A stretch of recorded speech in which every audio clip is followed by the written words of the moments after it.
Bonjour et bienvenue dans les rendez-vous psycho pour un nouveau sujet consacré à l'emprise. Comment tombe-t-on sous emprise? Comment en sortir? Pour traiter de ce sujet complexe, nous pourrons bénéficier aujourd'hui de l'expertise de Christine Calonne, psychologue, psychothérapeute et autrice de plusieurs livres sur le sujet, notamment des violences psychologiques. Christine Calonne, bonjour et merci de nous faire l'honneur d'être avec nous pour parler de ce sujet. Bonjour Émilie. Alors, tout d'abord, première question, pour mieux comprendre de quoi nous parlons, pouvons-nous définir brièvement ce qu'est l'emprise? Oui, donc l'emprise, c'est un processus de domination. Et j'insiste sur ce mot, c'est un processus puisqu'il y a un début, un développement et une fin. Et donc, voilà, c'est important de comprendre ce processus pour évidemment pouvoir en sortir. Donc, ce processus, on l'appelle aussi le contrôle coercitif. C'est Evan Stark qui a le premier décrit le contrôle coercitif et les violences de l'agresseur qui amènent la victime à devenir un objet pour l'autre. D'accord, c'est un processus donc. Commençons par le commencement. Comment tombe-t-on sous emprise? Où commence le Oui. processus en fait de mise sous emprise? Mhm. Donc, en fait, il peut y avoir plusieurs facteurs, on va dire. Par exemple, un événement de vie, un deuil qui fragilise.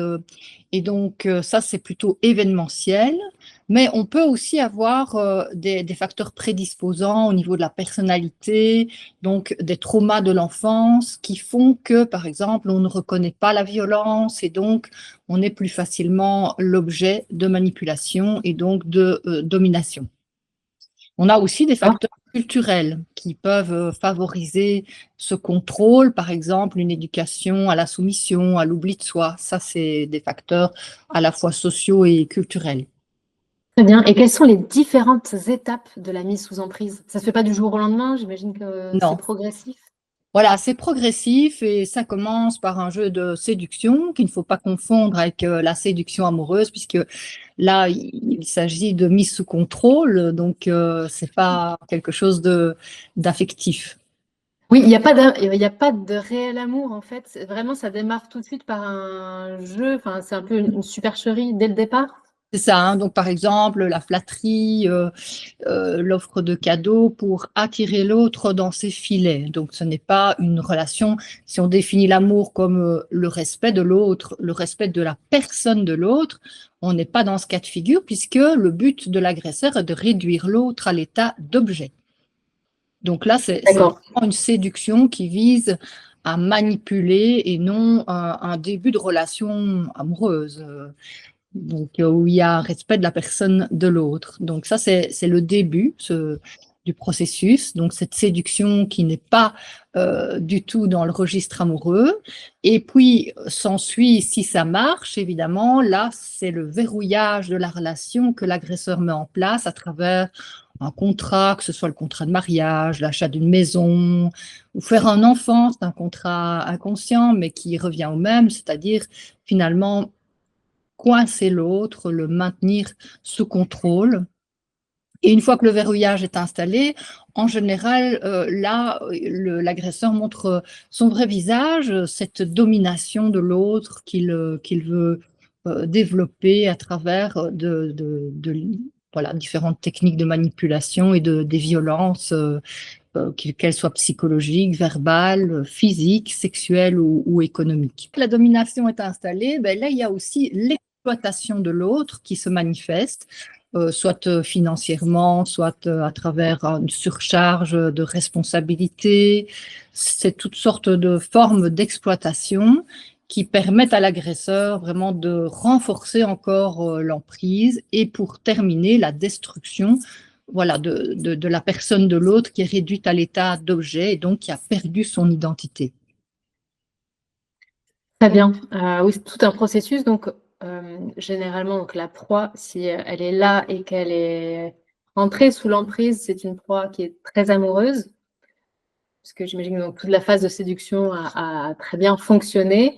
On l'a dit, donc ce processus engendre voilà, tout un comportement, des micro-violences, etc. Comment est-ce que la proie, qui donc, je le rappelle, est très amoureuse, peut prendre conscience de ces agressions? En fait, parce que j'imagine qu'elle ne veut pas le voir, elle espère que ça va s'arranger. comment, et à quel moment elle peut prendre conscience de ces agressions et de des dommages qu'elle crée dans le couple et notamment dans la vie de l'enfant. Eh bien, en fait, elle en prend conscience souvent progressivement grâce à des réflexions de l'entourage, mais surtout par finalement la goutte d'eau qui fait déborder le vase, parce que souvent les réflexions de l'entourage ne font pas d'effet, puisque comme vous le dites, elle est très amoureuse, elle est donc aveugle à ces mécanismes de manipulation et même à la violence. Et donc, du coup, c'est vraiment la destruction de ses ressources, qu'elles soient psychologiques, émotionnelles, parfois financières ou relationnelles. Enfin, cette destruction progressive, à un moment donné, elle va trop loin. Et ça, c'est vraiment subjectif, c'est vraiment, chaque personne le vit différemment. Et donc, c'est un processus.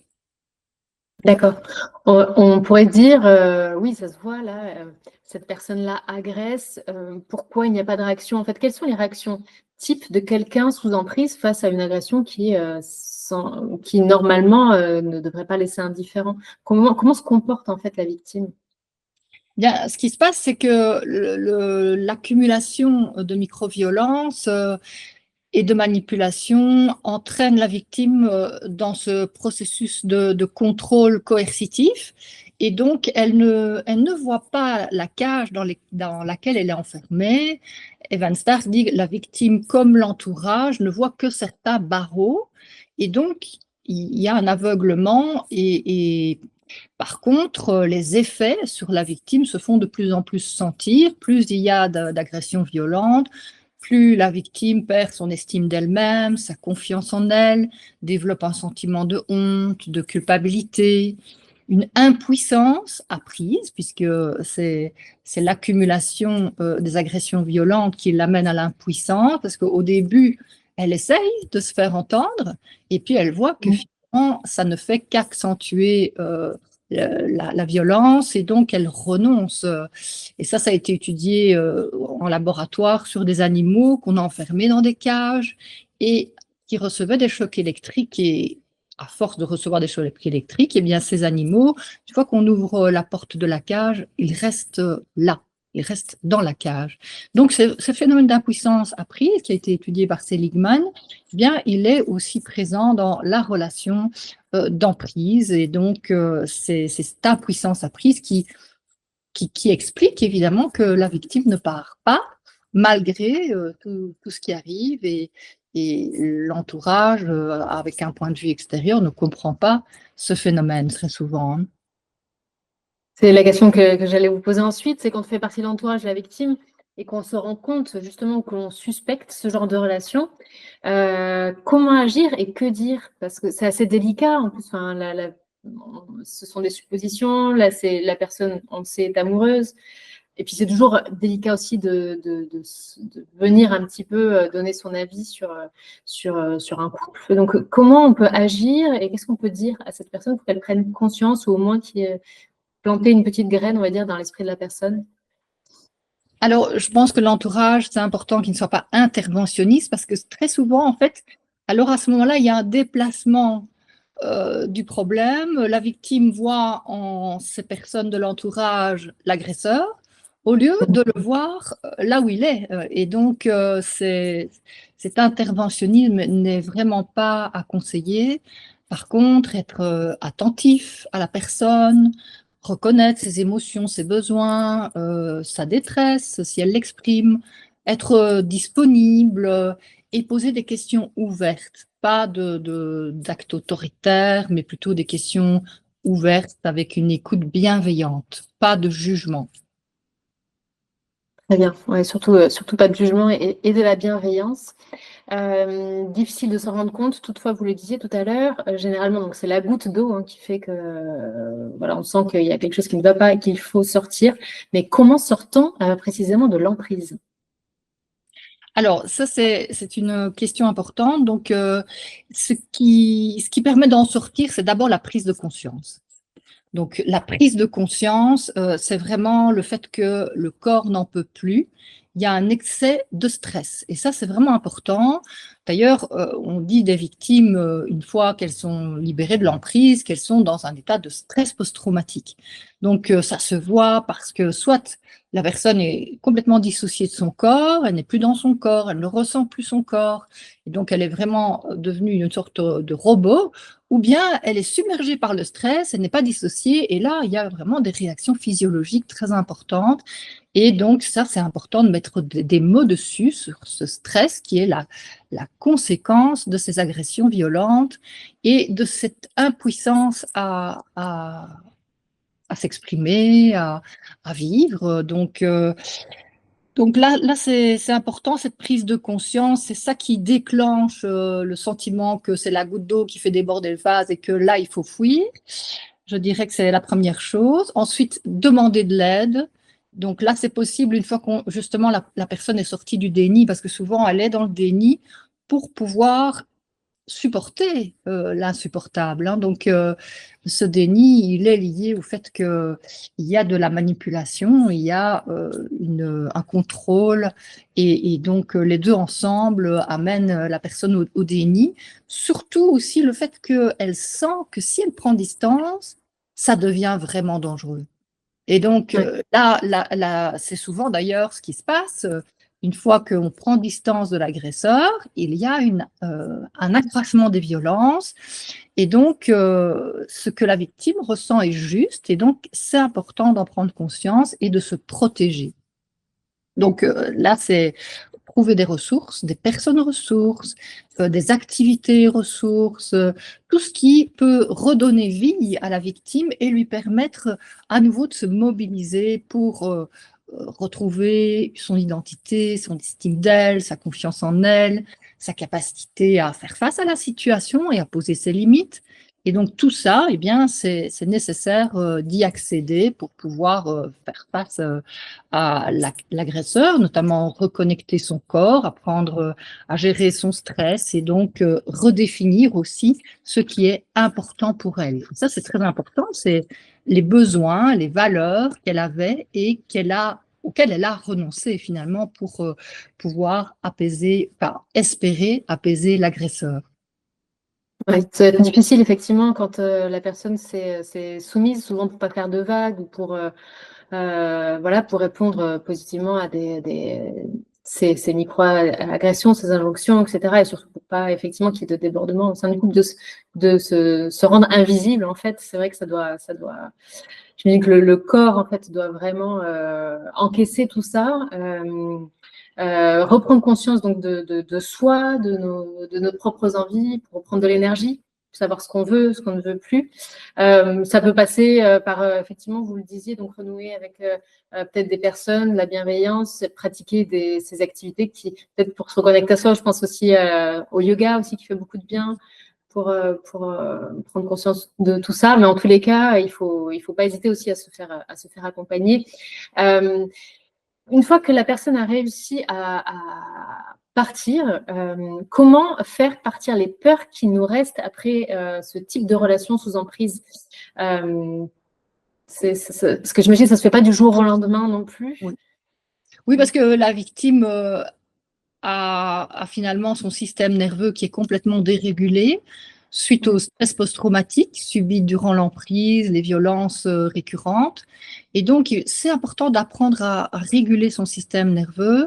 Et ça passe par, comme vous dites, des exercices d'apaisement comme le yoga, l'activation du nerf vague. On peut trouver sur YouTube des exercices à faire pour activer le nerf vague et donc le réflexe d'apaisement du système nerveux.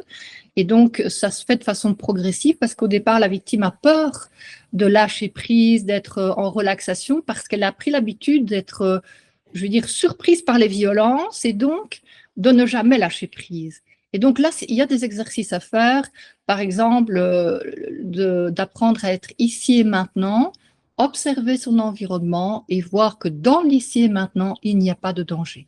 Donc ça, c'est le réflexe d'orientation du regard et qui permet alors de sentir le corps, de sentir qu'ici et maintenant, il n'y a pas de danger, atterrir dans le corps, pouvoir connecter le corps et sentir qu'il n'y a pas de danger, et puis faire des exercices, par exemple, comme la cohérence cardiaque, qui permet aussi de réguler le système nerveux, ou bien des petites choses simples comme boire un coup d'eau et sentir que ça fait du bien. Ça peut être aussi plus imaginatif, penser à un lieu où on se sent en sécurité. Vous voyez, il y a toutes sortes de petits exercices quotidiens, et ça, j'insiste là-dessus, la régulation du système nerveux après l'emprise, c'est vraiment nécessaire que ce soit quotidien, tous les jours, se donner du temps pour s'apaiser, parce que c'est un déconditionnement. C'est comme si elle avait été conditionnée par un endoctrinement à rester en hypervigilance pour anticiper les agressions. Et là, tout à coup, elle se retrouve dans une autre situation, mais comme si elle était conditionnée, elle continue à être en hypervigilance et son organisme, son système nerveux reste sous tension ou au contraire est complètement déconnecté. Et donc là, c'est important qu'elle mobilise des ressources quotidiennement pour apaiser son système nerveux et aussi retrouver du plaisir à faire des activités. Et donc là, ça va être important pour retrouver du bien-être. Donc, qu'est-ce qui lui faisait plaisir? Qu'est-ce qui lui procurait du bien-être avant l'emprise? Ou si elle n'a jamais connu ça, ben, elle peut le découvrir en essayant des choses et en voyant si ça lui fait du bien, si elle s'apaise. Très bien. Je pensais notamment aux personnes qui ont quitté la relation, mais qui doivent tout de même rester en contact, parce que parfois, il peut y avoir des enfants au milieu.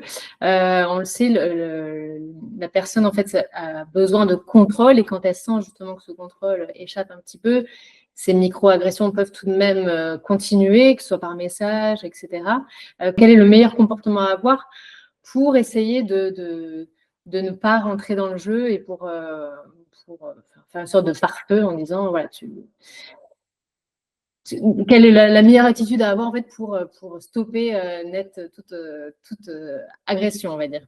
Oui, donc là, je pense que c'est important, je dis souvent à mes patients, choisissez un moment dans la semaine pour ouvrir les mails et ne pas vous laisser envahir, parce que c'est ce que veut l'agresseur, c'est réenvahir la vie privée de la victime, comme il l'a fait au départ d'ailleurs, et donc envoyer toutes sortes de SMS culpabilisants, dénigrants, etc., ou des emails, etc., ou faire intervenir un tiers, etc. Donc, là, c'est très important de choisir son moment pour Une fois, voilà, pas tout le temps, parce que c'est ça.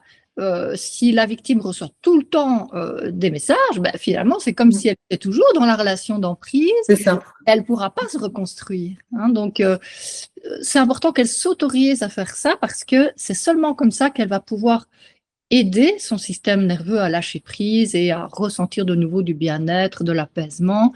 Donc, choisir les moments pour échanger par SMS ou par email ou avec un tiers entre les deux. Très bien, merci beaucoup pour ce conseil.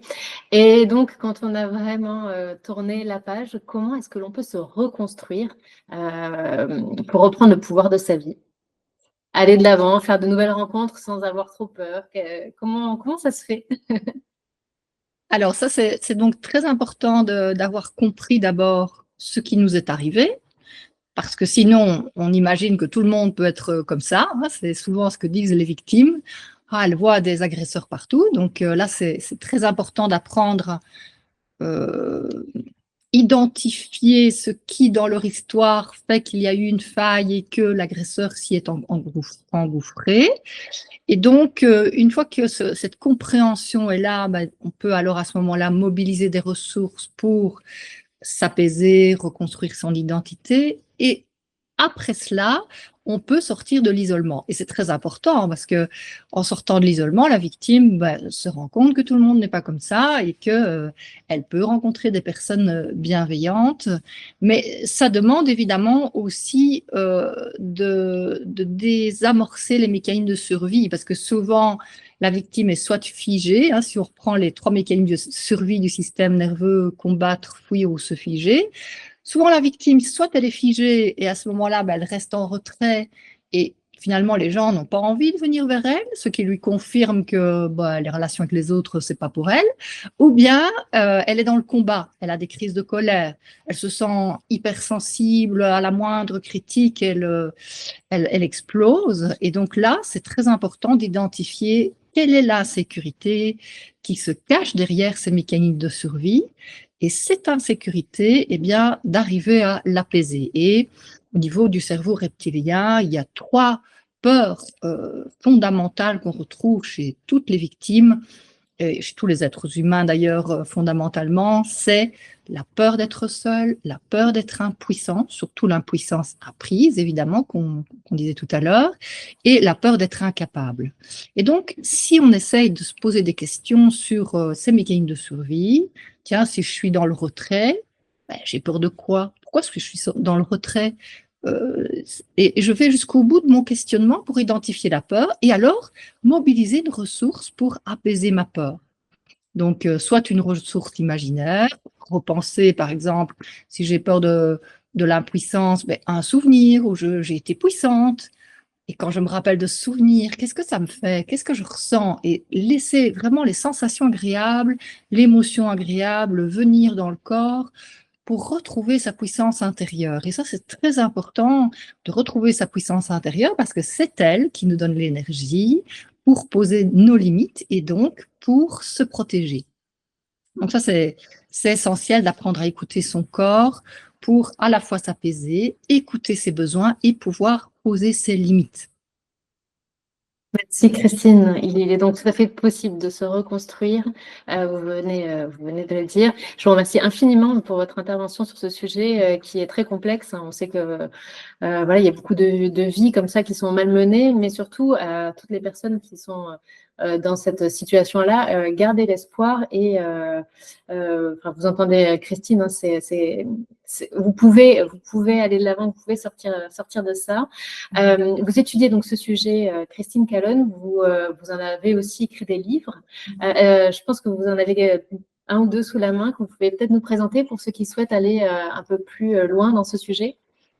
Oui, bien sûr. Donc, j'ai écrit Les victimes de pervers narcissiques, guérir le traumatisme aux éditions Ellipse dans la collection donc récits et témoignages, où là je parle du système nerveux, justement de ces mécanismes de survie, avec des témoignages de patients qui ont traversé un processus thérapeutique et qui s'en sont sortis. Donc, ça aide vraiment à comprendre le stress post-traumatique et comment y faire face.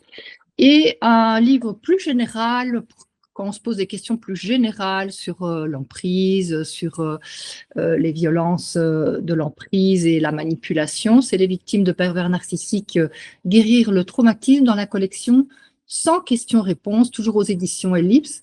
Donc là, c'est plus des réflexions générales, hein. Donc, tandis que le premier, c'est plus vraiment en détail la compréhension de la reconstruction du système nerveux et donc de son identité.